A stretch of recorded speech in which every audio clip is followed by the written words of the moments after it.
Challenge runs. I envy the ability that people have to look at a game and say, today I'm going to beat you in the most absurd way possible. Videos like, can you beat Super Mario Odyssey without jumping, Elden Ring without attacking, or Plants vs. Zombies blindfolded, were all inspirations to do a challenge run myself. However, unlike these gamers, I'm actually bad at video games. I'm not hyping this up for the camera, I just suck. And thus, were born my... Let me paint you a little history. One night I was laying in bed and thought to myself, I want to do a challenge run of my favorite game, Mega Man ZX Advent. This thought lingered in the back of my mind until I finally got a capture card for the Nintendo Switch. With the capture card in hand, I set out on my challenge, can you beat Mega Man ZX Advent with only Model A? No. No, you cannot. You absolutely cannot. To first unlock Model A, you must obtain all the medals in the game. There are 3 medals for each of the bosses, the pseudo-droids. Afterwards, any new save file can unlock Model A. However, you can only use this item after the game's tutorial. So what now? I mean, it's the tutorial. Who cares about the tutorial? We'll just overlook that it's the tutorial. Yeah, it doesn't matter. No. We'll just challenge begins after the tutorial. Yeah, we'll just go with that. Alright then, so the challenge begins once Model A is playable, with the first real level going quite smoothly, and to be honest, it was really fun having difficulty on the first boss again. I remember back when I was younger playing this game on the DS, I was stuck trying to beat Bugfire on anything other than casual difficulty. However, I would immediately stumble across a big issue. After every boss, you unlock them as a character, adding their abilities to your arsenal. The issue being, the game will teach you how to use these abilities and gimmicks. This is unskippable. Again, no. Not even after the tutorial is this challenge possible, but I didn't want to give up still, even though I'd have to fail the challenge every time I beat a boss, and whenever their gimmick was required in any of the future stages. So it became more of a, can you beat the bosses in ZX Advent with only Model A? Which is still a pretty fair challenge given Model A's kit, which is jump, slide, and shoot. And his shoots only deal 1 damage. After defeating Bugfire, the player is given the choice to fight either Rose Park or Chrono Force. Rose Park in his stage offers no problem, and is actually a fair challenge, only having used Rose Park once during his quick tutorial section at the end. So the problem lies in Chrono Force's stage. His stage features a mini-boss that spawns tentacles. These tentacles must be destroyed before the player can attack the boss's weak point, and more tentacles will spawn as the boss hits damage thresholds. Simple enough. But the tentacles don't stick around forever, causing the tentacles to go off-screen and refill their HP. There wasn't enough time to destroy all the tentacles, so now what? So my solution was Turbo Fire. Turbo Fire allows our little guy here to turn his pitiful pea shooter into a Gatling gun of pea shooters. But should this be allowed? It's technically possible for a human to achieve this level of speed, but I'm not the one performing it. Since it was only a mini-boss, I decided to allow it. Sadly though, this wouldn't be the only use of the turbo function. Queen Bee, her stage is nothing short of possible. Half the stage is just an elevator that goes up. It's herself that is the problem. You see, Queen Bee is a bee. Duh. And what do bees have? Hives. And what are hives? Big freaking nuclear sun laser guns that also fire rockets. So the main problem is with the hive. I have to destroy the hive before I can attack her. But like that one mini-boss, she will eventually decide she's bored and will go fetch a new hive. But the worst has yet to come. You see, there was the straw that broke the camel's back, except that the straw was a 50mm metal pipe. Voltron! Not only was this stage basically unplayable as Model A, requiring multiple use of other biometals, Voltron himself was, dare I say it, impossible. Not only can he teleport around the arena, not only does he have huge AoE attacks, not only can he spawn enemies that camp in the safe spots that need to die twice before actually dying, not only can he make the spikes on the ceiling fall down, which matches the player's height, making it nearly impossible to get around them without destroying them first, and the more time you spend shooting at the stage hazards is less time spent shooting at the boss, but also, he can just become invincible to your attacks whenever he feels like it. All of this makes this perfectly vile roadblock. I used Turbo Fire to make it easier to clear the stage hazards, but no matter my best attempts to avoid getting hit, it would eventually whittle me down to a game over.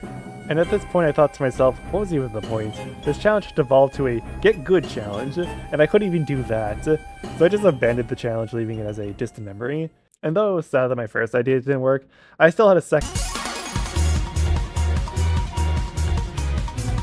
In older Pokemon games, if the player puts a Pokemon in their PC, that Pokemon will be fully healed, as if the player used a Poke Center. In Scarlet and Violet, this is not the case, so my idea was to only heal my Pokemon through recovery items like potions and ethers. However, there's one glaring problem with this: auto heals. Auto heals happen without the player's consent, usually during cutscenes, before battle, or after battle. Scarlet and Violet has a lot of auto heals, and accepting these auto heals would kind of go against the idea of the challenge. So I came up with the idea that A, if a Pokemon was auto healed, I would no longer be able to use them, unless their HP and power points were already maxed out, so getting healed wouldn't have done anything. This would cause a lot of annoyance still, as every battle before leaving the school would force an auto heal before and after the battle. This meant I would have to train a fresh Pokemon up before every battle and then immediately discard them right after. Luckily, the auto cutscene heals didn't affect Pokemon in the PC boxes, so all Pokemon stored away would be safe from this, but there were still two issues. Scarlet and Violet introduced the Let's Go battle mechanic. This mechanic allowed players to throw out their Pokemon near wild Pokemon and they'll have a quick auto battle. These fights didn't consume power points, and if the player's Pokemon was a high enough level and had the type advantage, they wouldn't lose HP either. This was great, except Game Freak decided it would be nice to litter the lands with items that the player's Pokemon could pick up if they had some downtime between battling. I wouldn't use these items because I found hundreds of potions in my personal playthrough, and that would make this challenge way too easy. The second issue was move learning. Scarlet and Violet added a feature where Pokemon can switch between moves they've learned through level up. However, this would also restore the power points of a move, meaning that I could switch the move off, switch that same move back on, and all the power points would be restored, making ethers completely useless. So I just disallowed this feature from the challenge. So why did I stop this challenge, you may be asking? Well, I got to the first interaction with Team Star and just gave up. Like, I just got tired of all this running around, having to train a Pokemon every battle. I did run into a shiny full odds, for whatever that's worth. I could go back and finish this challenge, even with all these annoyances, but that will be for another time. On to my next. There really isn't much to say in this one. Mega Man 04 offers the player a unique weapon known as the Z-Knuckle. The Z-Knuckle allows Zero to fist his enemies. You can't say that, that's not what that means. The Z-Knuckle allows Zero to temporarily take the weapons of his enemies that he defeats with it. Zero can use these weapons until it runs out of ammo or is discarded, which will then let Zero use the Z-Knuckle again. The Z-Knuckle is rather unreliable compared to, say, the Z-Saber, as it was never meant to be used solely by itself, as it lacks range, damage, and combo potential.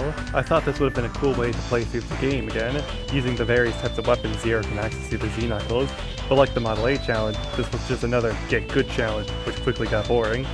I was even playing on the hardest difficulty as well, so again, what was the point of the challenge if I didn't even do the get good part? Although I would like to try this one again, just on the hardest difficulty, and the idea of it being a can I get good. But all these challenges, garbage, absolutely trash, worthless ideas. The real challenge, my most perfect idea, my fine.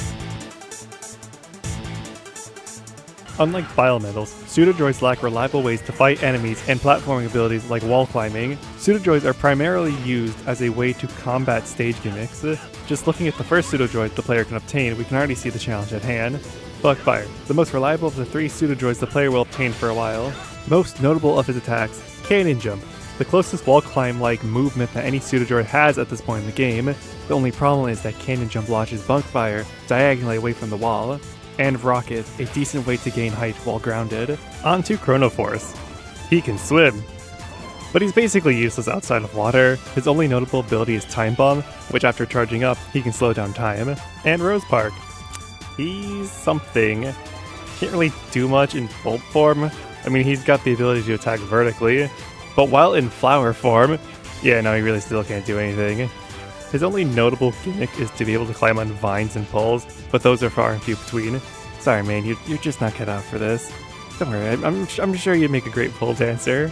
So we hit our first roadblock immediately after beating Bugfire. Usually the player can simply just climb this ladder, but this technology is way too advanced for these Pseudodroids here. After about 2 minutes, I was able to use Rocket into a canyon jump and have enough height to make it back onto the ledge. Woo, let's go, I did fail the first roadblock!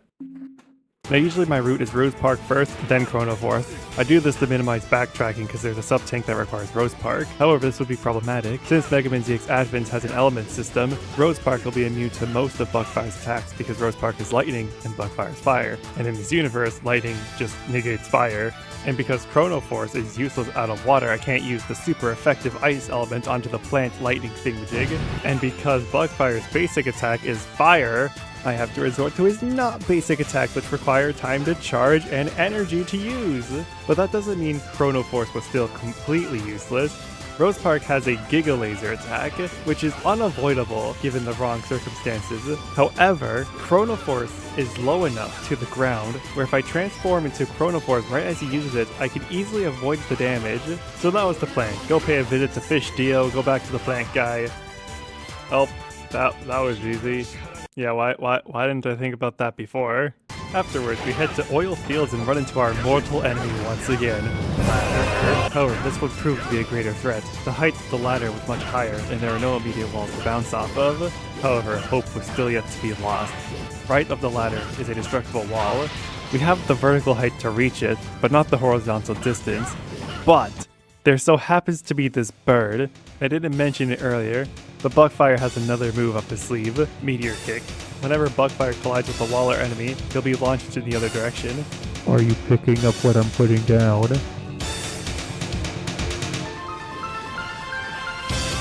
I really wish I was recording my mic because I was really happy with this. Not only did it look cool, it just felt so satisfying to get.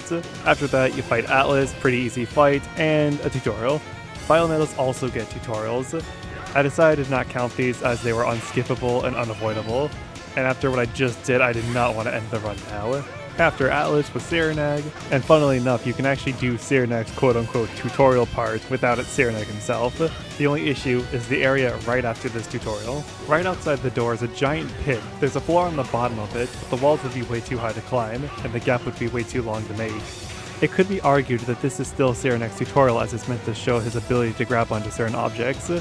But even if I did use Serenag for this part, literally the next platform is another roadblock, a wall that's way too high to climb or jump. And it was also at this point that I realized that Voltron stage requires Serenag to do anything in it. So sadly I put this challenge to rest. And that's everything. Kind of like a personal essay to myself because I didn't want any of this footage to go to waste. Side note, everyone has been talking about how this game has an amazing tutorial or something, and I kind of think ZX Advent does as well, so I might want to put my take on that. A love letter to one of my childhood and still is one of my favorite games. Hope you enjoyed joining me on this road trip down Failure Lane. If you're still watching this video, then I assumed you enjoyed it, unless you fell asleep and had autoplay on. But nonetheless, I would still appreciate a like and maybe even a subscribe. But I'm not gonna guilt trip you like those boring and unoriginal YouTubers. No. I'm currently on my way to your house, and when I arrive, I'm going to kidnap your goldfish and force him to watch CoComelon until you do. But until next time, keep exploring, keep creating, and keep shining.